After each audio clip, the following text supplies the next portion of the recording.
Introduction to Your Funeral Sucked, by the way. 1.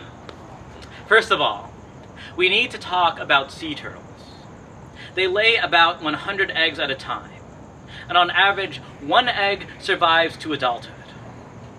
The first thing a baby sea turtle does after hatching is try to sprint across the sand towards the ocean, dodging foxes, seabirds, raccoons, witnessing its 99 other siblings get got along the way or afterwards in the water, where the seabirds follow and hungry fish await.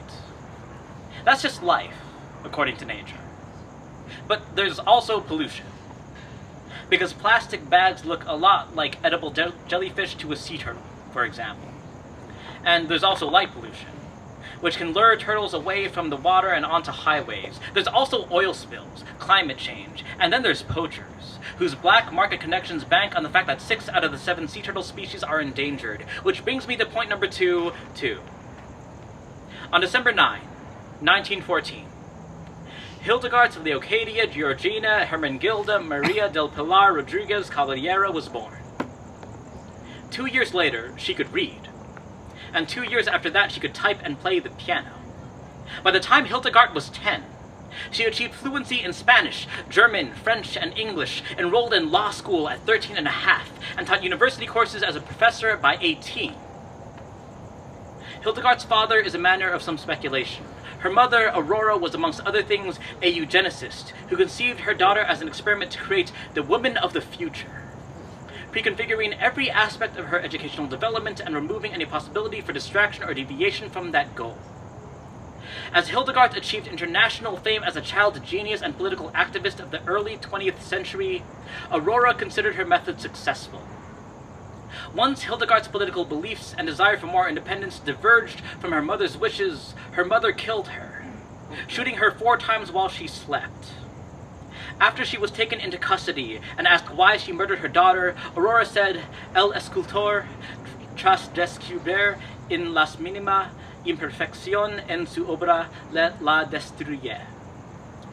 The sculptor, after discovering the most minimal imperfection in his work, destroys it. 3. In the summer of 2015, I attended the worst funeral I've ever sat through, though I've been to others like it since then.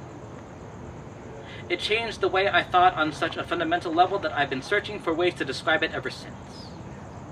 So for example, whenever I hear someone say, "Other people have it worse," I think about baby sea turtles getting eaten by seagulls within minutes of hatching. Whenever I remember someone telling me of a now dead friend that parents just want what's best for the children, I think about Hildegard Rodriguez Caballero. I think about the deaths that happen much slower and quieter, bit by bit from the inside out, about how neglect so often gets overshadowed by dramatic acts of malice, how every year around 37 kids die of heat stroke after being locked in a car on a hot day in this country.